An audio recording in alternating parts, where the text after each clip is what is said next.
Alright, the Starbucks Workers Union was formed May 17th, 2004 in New York City.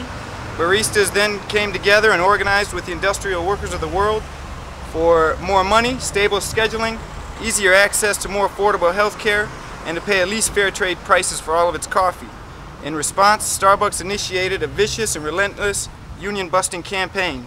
On the 3rd anniversary of the union's formation, baristas at this location declared their membership in the IWW Starbucks Workers Union and set forth the list of demands.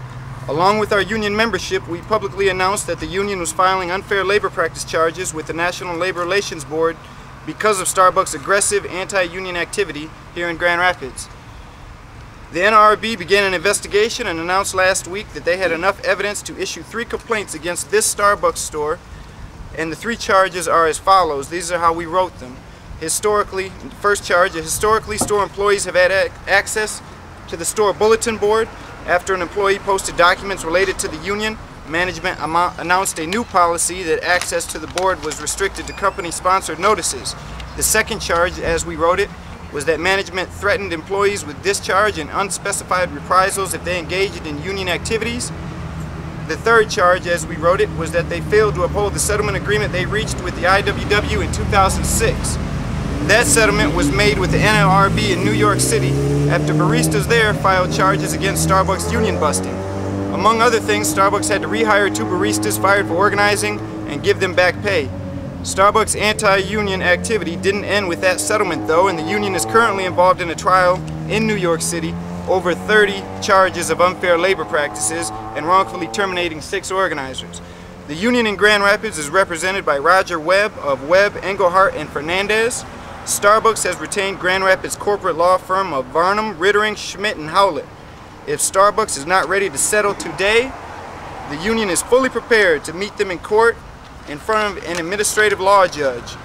These charges in Grand Rapids and the ones in New York City rip the mask off the socially responsible image that Starbucks markets and sells to customers.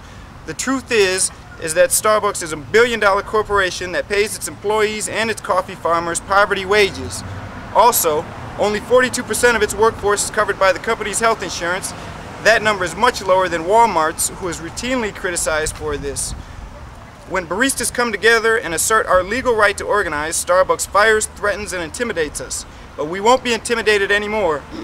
What has happened here in Grand Rapids should be a loud message to all baristas, not only in Grand Rapids and West Michigan, but also in the country and the world, that through our collective action we can demand our rights. Baristas are organizing globally, and together we can have a voice at our jobs.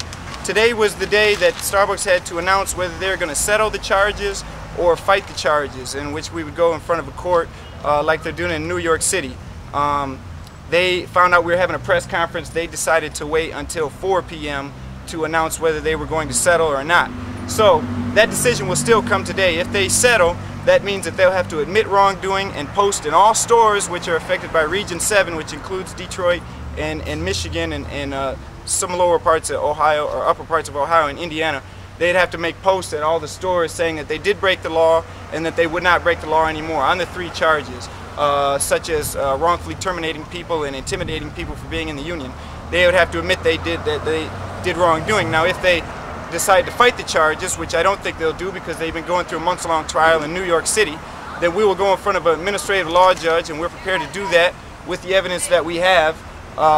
And if we were to win that, then it would be down in the record books that Starbucks at this location engaged in unfair labor practices, and it would continue forever, and it would help us also in the organizing, showing the other baristas that we don't have to be intimidated. We can assert our rights through coming together through street actions and through protests, and also through the courts. We can organize, we can win better pay. There's been wage increases, 3 so far since the union drive began in New York City.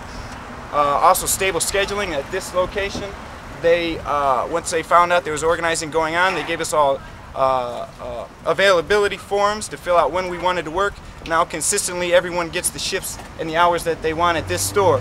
That only came about after organizing, and we were talking about organizing. So what they can't do with bribing us, they turn around and threaten and intimidate us.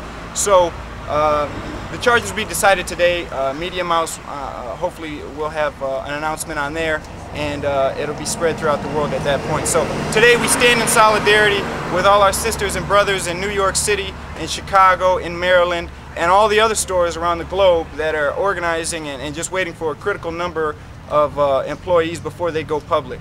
So thank you everybody for coming. Yeah. All right.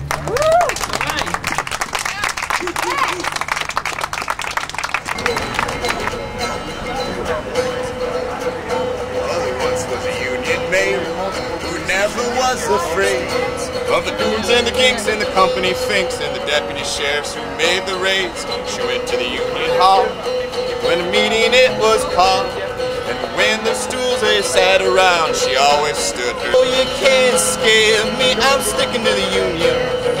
I'm sticking to the union. I'm sticking to the union.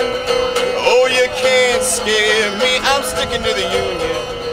I'm sticking to the union, to the day I die.